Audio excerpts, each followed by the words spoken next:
Las opiniones vertidas en este podcast son de exclusiva responsabilidad de quienes las emiten y no representan necesariamente el pensamiento del canal. Lo que conocemos es una gota, lo que desconocemos es un océano. Isaac Newton. Hoy voy a hablarte de qué es la investigación jurídica. Gracias por acompañarme una vez más en este podcast. Yo soy Dania Valle y esto es En Consulta Jurídica. Y bueno, el día de hoy decidí compartir micrófono con una persona muy especial. Se trata de la doctora Rafaela Solís. Y bueno, ella podría pasar muchísimo tiempo leyendo su currículum y probablemente a usted le interese, pero ella y principalmente es historiadora, es licenciada en historia, maestra y doctora, ha sido becada por CONACYT en varias ocasiones, ha participado en algunos libros y también artículos de investigación. Y bueno, también he tenido la oportunidad de compartir el aula con ella y es un placer escucharla y sobre todo tratar con personas que les interesa aportar algo a la sociedad. Gracias, doctora, por su presencia. ¿Cómo está? No, gracias a ti por la invitación y un saludo a todos la comunidad de tu programa. No, nada que agradecer, doctora. Muchas gracias a usted. Y bueno, para adentrarnos un poquito en el tema, ¿qué es para usted la investigación jurídica? Bueno, con la experiencia que yo tengo en el área jurídica, porque como tú muy bien lo dices, soy historiadora, pero colaboro con la Facultad de Historia de la Universidad Michoacana ya hace algunos años en los programas de licenciatura, maestría y doctorado. Y la investigación jurídica son procedimientos. Yo siempre les digo a mis alumnos de manera informal, es la receta de su tesis, es la parte más importante porque es la que le va a decir a todo mundo cómo realizar un procedimiento o un acercamiento a un fenómeno de estudio. Estos procedimientos metódicos sistemáticos que requieren el uso de técnicas de investigación, que requieren el uso de instrumentos, requieren el uso de análisis crítico por parte del investigador, requieren el uso de la hermenéutica, el uso de la heurística, requieren una serie de habilidades que un investigador debe tener. En el caso de la investigación jurídica, bueno, la investigación jurídica es el estudio de las leyes, el estudio de las leyes que emanan de una sociedad y que a la vez se retroalimentan. Justo, al hablar de la sociedad, ¿cuál es la función que tiene la investigación jurídica para nosotros? Es decir, ¿por qué es importante?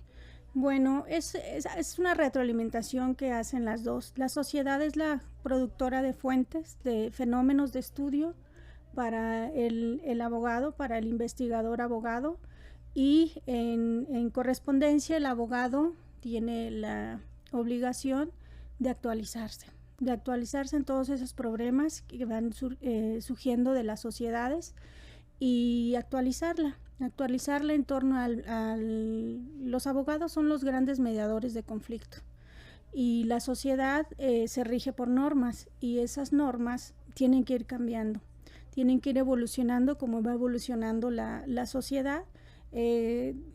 La sociedad, por ejemplo, ahorita está con el gran paradigma de la inteligencia artificial. Sí, claro. Entonces, inmediatamente los abogados tienen que empezar a trabajar y legislarnos, porque si ya teníamos un gran problema con el plagio y todas estas cuestiones que tienen que ver con la investigación, ahora la inteligencia artificial viene a exacerbar ese problema. Entonces es un ejemplo de cómo la sociedad y el investigador abogado se retroalimentan y tienen que ir enfocados a actualizarse. La sociedad genera problemas, genera fenómenos, se actualiza y el abogado tiene que estar atento a todo ese procedimiento y a toda esa evolución para estudiarla, proponerle vías y sobre todo vigilar la ética, vigilar los derechos humanos, vigilar todo lo que emana de una sociedad y que tiene que ver con el área jurídica para estudiarlo. Sí, doctora, así es. Y justo esa parte, ¿no? Que probablemente a veces creemos que el derecho se limita a dirigirse a cierta rama, pero la investigación es algo que avanza y que va en favor de cumplir las necesidades sociales, pero también de pues intentar, ¿no?, generar nuevos recursos para que problemas que tal vez mucha gente todavía no alcanza a palpar en sociedad los vean a través de este tipo de trabajos de investigación y que se hace ruido, ¿no? Se empieza a hacer visible un problema. Efectivamente, la sociedad es los abogados son los encargados de hacer visible estos problemas y proponer soluciones, ¿por qué no? Como mediadores de conflictos. Son los que requieren hacer los estudios profundos para hacer visible, para argumentar, para proponer y para proponer una solución. Sí, por supuesto, doctora. Y bueno, esta parte del abogado, creemos que todo licenciado en Derecho es investigador, pero sáqueme de esa duda. No, fíjate que para ser investigador se requieren ciertas habilidades. No puedo hacer tabla rasa porque en licenciatura algunos pueden tener habilidades de acuerdo a cómo los dirijan.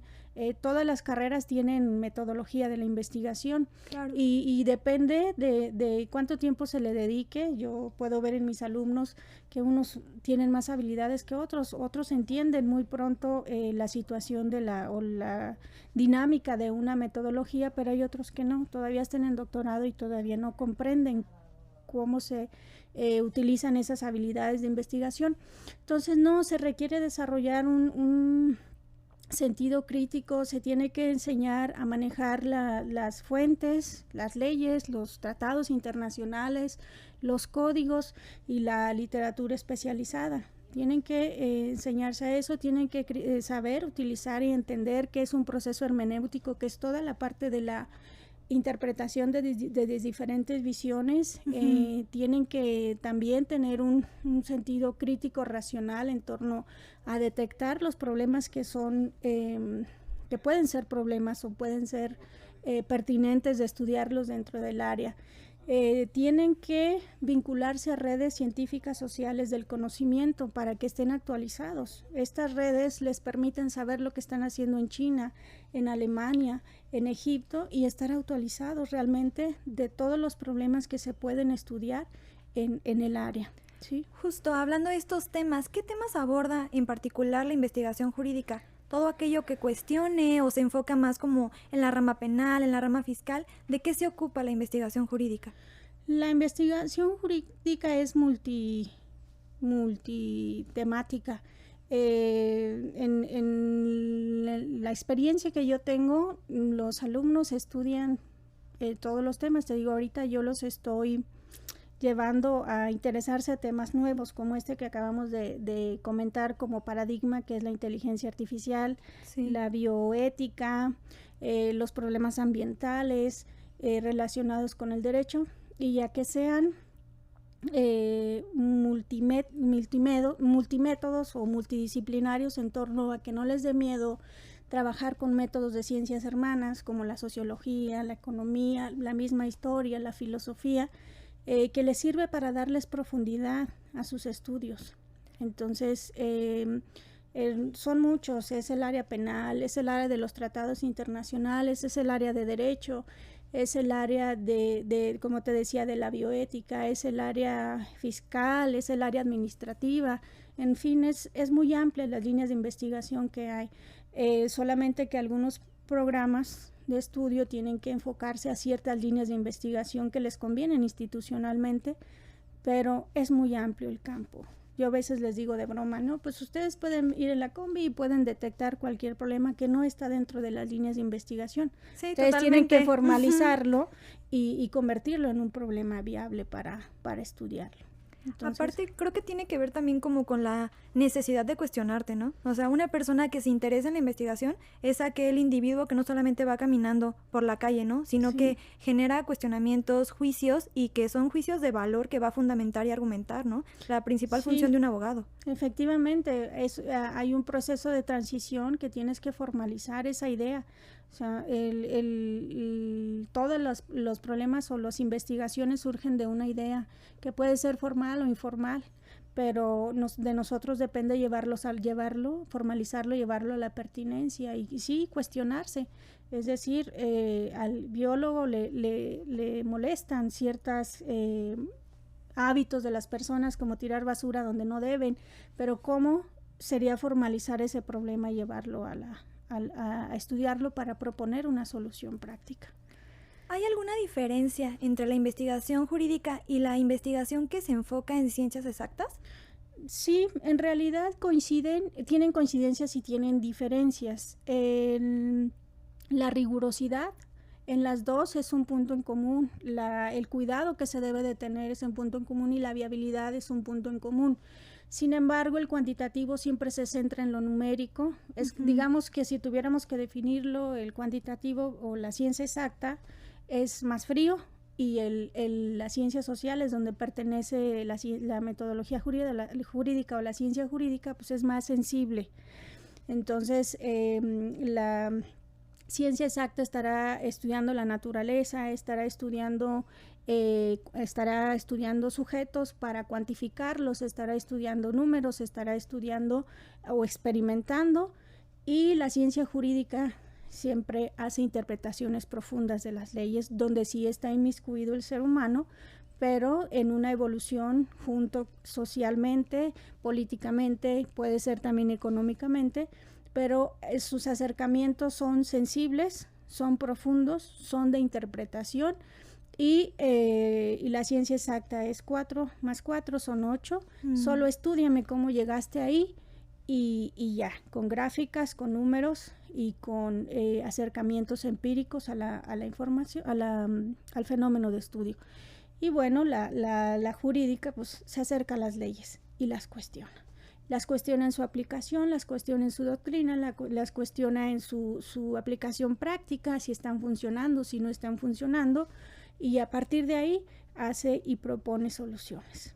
Y justo también creo que a partir de ello hay un tema que plantea interrogantes, y es justo de cuál tiene más validez, porque todavía hay personas que piensan que las ciencias exactas son más valiosas que las ciencias sociales y que incluso se atreven a decir que no deberían ser llamadas ciencias.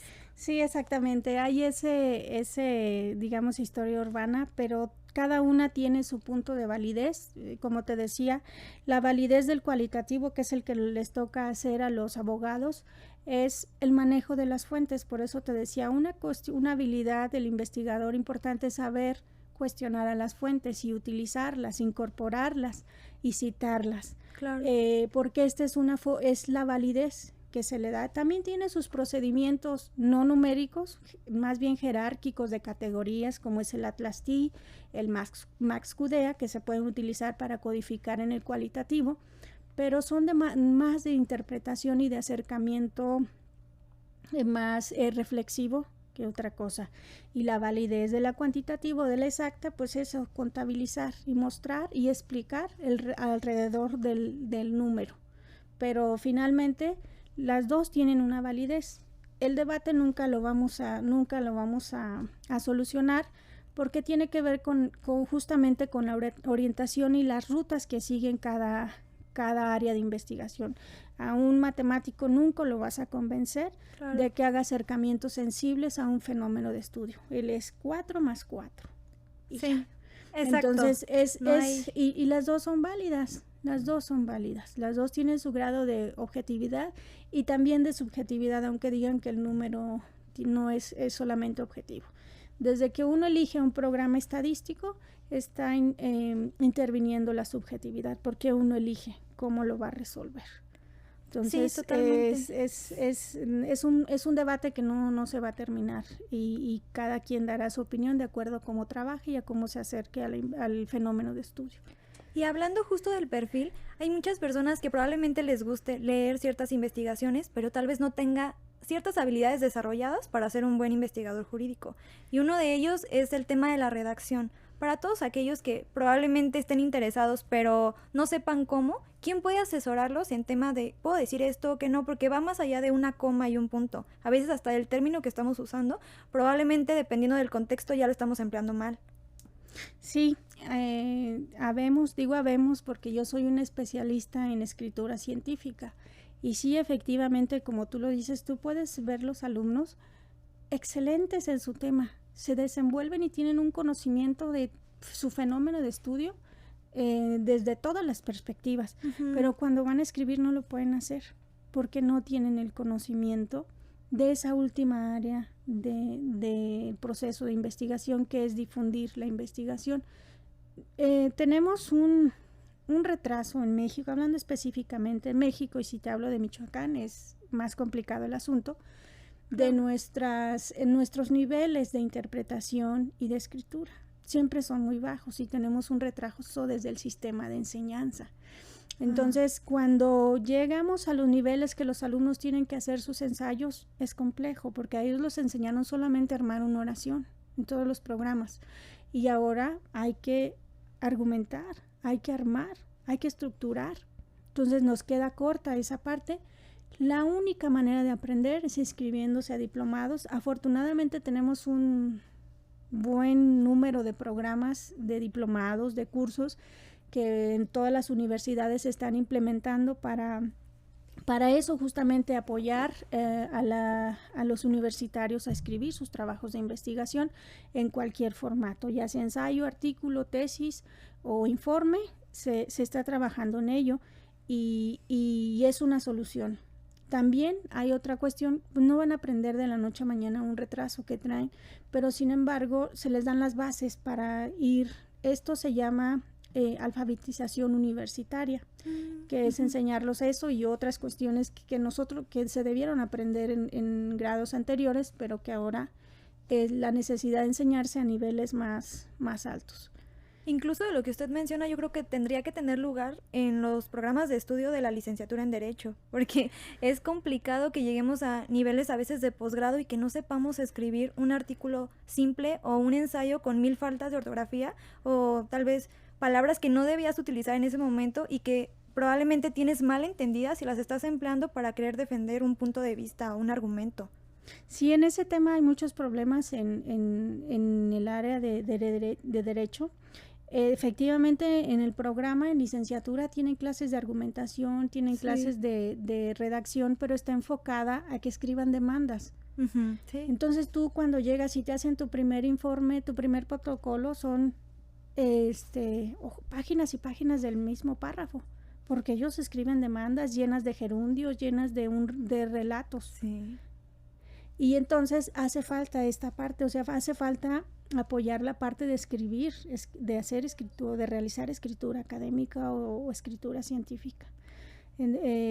Porque eso yo me he fijado en los programas, he tenido la oportunidad de entrar a los contenidos y es eso, los enseñan a argumentar, a defender a su cliente de una manera escrita y hacerla. Y entonces ese es el gran problema. Tendría que implementarse, yo soy de la idea de eso, tendrían que implementarse talleres de escritura científica, que los enseñen a niveles ya avanzados, porque también si le colocas un curso en segundo, primer semestre, ellos no van a entender todavía nada ni van a querer. Sí, claro. Entonces los niveles avanzados que ya tienen la conciencia, ya tienen todo el conocimiento del área, ya están preparados para aprender este tipo de cuestiones, porque no solamente la redacción, va con la tecnología, va con todo esto que tú mencionas de estructurar, de editar los documentos. Todo eso sí hace falta. Sí, por supuesto, y aparte que también creo que va relacionado con el fomento a la lectura, porque ¿qué pasa al menos en este nivel? Sí hay parte de tal vez de deficiencia en el sistema educativo, pero también viene de la parte de la voluntad de los jóvenes de no leer y no cultivarse para mejorar tu redacción, para mejorar incluso pues la apertura que tienes hasta ciertas ideas nuevas e incluso darle importancia a los trabajos de investigación, porque creemos que ser licenciado en Derecho es litigar y hasta ahí, ¿no? Pero tal vez yo no tengo el perfil de un litigante, tal vez tengo el perfil de una investigadora o tengo el perfil de un orador o incluso de una profesora. Ajá, de una profesora, y son igual de válidas que el que defiende un caso. Y son caminos totalmente diferentes. Completamente. Sí, yo ahora que dices de la interpretación, yo algo que no he podido entender y superar es cómo un alumno hace un trabajo en un celular, por ejemplo, o cómo hace una lectura en un celular. Ah, sí, porque ni siquiera es cómodo. No escrito, me llega un alumno y me dice, oiga maestra, es que no puedo hacer la portada. no puedo poner el otro. Y luego, ¿por qué? Es que mi celular no se puede hacer eso. Le digo, bueno, tendrías que buscar un ciber para que hagas esa portada, porque sí, efectivamente en un celular no vas a poder hacer eso. Ah, pero eso es algo que a mí me ha costado superar de las nuevas generaciones de estudiantes. Que quieren hacer entonces todo imagínate cómo van a, si tú en un celular ya tienes la alarma, el teléfono, todo, las redes sociales, todas las que te puedas imaginar, y leer. Si yo no puedo ni siquiera dar clase o leer con la puerta abierta, con todas esas distracciones que hay en la tecnología, es complejo el cómo los jóvenes han entrado a estas nuevas generaciones, a todo el conocimiento que requieren, cuando la exigencia para ellos es muchísima y la competencia es mucha. Entonces sí, hay ese problema, pero el problema no viene de aquí, sino viene de atrás. Sí, justamente. Cuando realizamos una investigación tenemos que seguir un proceso para que esa investigación, además de estar bien hecha, pueda tener como cierto orden de ideas. ¿Cuál es el proceso a seguir? El proceso a seguir en una investigación, hay que detectar la idea y hay que ver si es pertinente con un diagnóstico de búsqueda, que es como le llamamos los metodólogos, que es una búsqueda de información para ver cuánta información, cuánto se ha escrito, con qué base teórica contamos, y después de ahí pasar a definir el problema. Y después de definir el problema vamos a ver cuáles son los conceptos, cuál es la teoría que nos va a apoyar, y después de ahí definir la receta, que es la metodología, qué fuentes, qué métodos, qué técnicas de investigación, qué instrumentos y qué enfoques vamos a utilizar para esa investigación y plasmar todo el procedimiento. Esto que te digo no se puede realizar sin profundas lecturas o interpretaciones, y eso es lo que pasa muchas veces, que los alumnos quieren forzar demasiado el tema porque no han leído y terminan escribiendo algo que ellos creen que ellos piensan, o lo que la cabeza les da, porque no han leído profundamente sobre el fenómeno que están estudiando. Y después de eso pasamos a realizar ya el trabajo como tal, a arribar a conclusiones. Y es importantísimo que nosotros ahora concienticemos a los alumnos a que difundan lo que escriban. Ah, sí, súper Ese sería importante el último escalón para cerrar todo el ciclo de realizar una investigación. Se detecta, se realiza, se llega a conclusiones y se difunde. Cuando yo quiero difundir un trabajo de investigación, ¿en dónde lo puedo hacer que no pase como a ser algo gris, sino que lo puedan leer especialistas en el tema y que sobre todo sea un trabajo valorado? Porque me costó muchísimo esfuerzo, porque tal vez es un trabajo de más de 3 años, entonces quiero difundirlo en una revista jurídica, por ejemplo, pero ¿cuáles son las que hoy contamos en este país?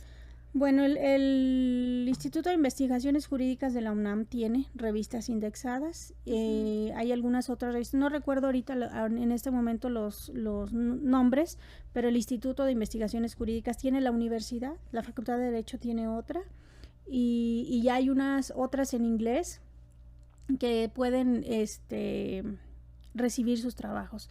La exigencia es mucha. Lo que tienen que hacer las autoridades universitarias en este momento es traerles esos cursos y que los preparen para realizar estos escritos, porque es mucha la exigencia que se requiere para publicar en una revista indexada. No es como que vas a discutir, no, hay que citar, y citar bien, y citar la fuente que es, o citar cómo se es, escribir, argumentar. Claro. Entonces, y respetar una estructura y una citación. Entonces, es un proceso arduo, pero sí, de hecho es una cuestión, es un reto que tiene la comunidad universitaria de abogados, porque sí requieren publicar y verse en las mejores sus trabajos en las mejores revistas, y a la vez llevar a sus alumnos a también animarlos a publicar, justamente como tú dices, para que sus trabajos se lean, se conozcan por una comunidad. Hay trabajos muy interesantes y muy aportativos que no tendrían por qué estar en una gaveta, sino conocerse, discutirse, sí, pero eso requiere detrás un orientador para realizar todo ese trabajo, un orientador, de un investigador que sepa bien cómo se realizan artículos científicos, y eso sí hay muchos en la Facultad de Derecho que pueden apoyar en eso, y no solamente en Derecho, sino en otras facultades de otras universidades privadas que son muy buenos en la cuestión de la investigación. Cuando tú eliges un asesor, ¿cuál es el proceso que tienes que hacer interno para decir él es el ideal o ella? Tienes que leer su obra. Okay. Primero hay que leer su obra y hay que empatizar desde ahí. O sea, hacer empatía desde ahí. Me gusta lo que escribe, me gusta cómo trabaja, y después conocerlo, obviamente, y empatizar ya personalmente cómo es, cómo llevarte con él, establecer como un código de relación con él o con ella, y a partir de ahí se puede trabajar muy bien. Porque en esta parte hay mucha irresponsabilidad también de los investigadores, que tienen mucha responsabilidad de formar generaciones y no lo realizan. Sí, totalmente. Entonces, eso es lo que yo recomiendo. ¿Hay gente que vive de la investigación jurídica? Es decir, ¿se ejercita como una profesión que te puede dar, no sé, lo equivalente para sostener un nivel de vida? Sí, porque si estás en el sistema nacional, los recursos o el pago es muy, muy bueno, aunado al sueldo que te da una universidad, y puedes vivir perfectamente de ello. Digo, no como millonario, no, pero sí con una buena calidad de vida, creo yo. Sí, justo porque ahorita en esta generación hay nuevas profesiones que están surgiendo, tal vez ya no vamos solamente a las tradicionales, sino que hay nuevas profesiones que han surgido a raíz de la necesidad social, pero creo que una que hemos descuidado, que no hemos volteado a ver, es esa, todas las que surgen a partir de la elaboración de una investigación. La persona que te apoya en redacción y que te dice que sí, que no, el que te asesora, la persona que está al frente tal vez dándote una clase de metodología de la investigación, o incluso varias materias que se pueden involucrar en tu trabajo. Sí, efectivamente, sí hay un descuido en ciertas áreas del conocimiento, y sobre todo, bueno, las nuevas que van iniciando en este camino todavía están un poquito retrasaditas en ese sentido, pero, o sea, eso se va a dar como un proceso automático, porque finalmente todos tenemos que entrar ahí, la investigación, todos, al área que sea, porque el contexto en que nos encontramos es necesario. O sea, un investigador ya no puede ser solamente maestro, porque justamente no va a tener acceso a programas, ni va a tener acceso a becas, ni va a tener acceso a apoyos extras a su salario, y eso es muy, muy complejo para sostener. Y sobre todo que nosotros como maestros, como investigadores, pues tenemos la obligación de hacer investigadores, de hacer nuevas generaciones, de mantener las generaciones con habilidades de investigación. Y justo fomentar la idea de ser multidisciplinario, ¿no? De no quedarte en una parte, porque creo yo que se puede ser litigante, investigador, docente, depende del área que a ti te guste, pero el abogado creo yo que puede hacer todo, siempre y cuando respete cuáles son sus áreas y cuáles son las de los otros, y pues no juzgar como la parte de que probablemente si alguien no tiene cierta habilidad en ciertas materias, significa que otras sean menos o más valiosas. No, efectivamente las investigaciones o los fenómenos de estudio surgen principalmente de ahí, del gusto por alguna área específica. Eso no hay problema, en que no seas brillante en todas las materias, en la que te guste. El investigador tiene que especializarse en un área, no puede ser todólogo. Sí. Tiene que investigar, tiene que especializarse en un área, y esa especialización va a surgir del gusto. De hecho, es lo que se recomienda, porque si vas a estar haciendo un tema que ni te gusta, no tiene sentido, ni bien te va a salir. Entonces, sí, maestra, coincido completamente. Los retos que hoy enfrenta la investigación jurídica, ¿cuáles son, doctora? Bueno, un tema difícil. Pues ya voy a hacer como una recapitulación de todo lo que hemos comentado, y uno de ellos es vincularse a otras áreas del conocimiento, para hacer estudios multidisciplinarios con otras áreas. Sí se hace, no lo estoy diciendo que no, pero debe haber mayor vínculo, y sobre todo con estas redes sociales del conocimiento que ahorita son la vía para actualizarse, para que se aporte desde los ámbitos internacionales, no encerrarnos por el hecho de ser una universidad de un estado, no encerrarnos y estar a niveles de actualización de todo el mundo. El otro es actualizarnos nosotros los profesores en metodología, para poder justamente dirigir a los nuevos cuadros de investigación. Y el otro, bueno, moverse para los recursos. Para nadie es un secreto que a todas las áreas del conocimiento nos hacen falta recursos. Claro. Y hay que moverse con instancias o con proyectos en instancias internacionales, nacionales, para conseguir el recurso y meterse en los proyectos. Sí, justo. Bueno, maestra, pues se nos ha terminado el tiempo. La verdad es que la charla con usted es muy grata, pero no es el último, es el primero de muchos. Le agradezco infinitamente su presencia. Muchas y gracias. a ustedes, lo que nos están visualizando a través de las redes sociales del Sistema Michoacano de Radio y Televisión, les agradezco el favor de su atención. Yo soy Dania Valle y esto fue En Consulta Jurídica.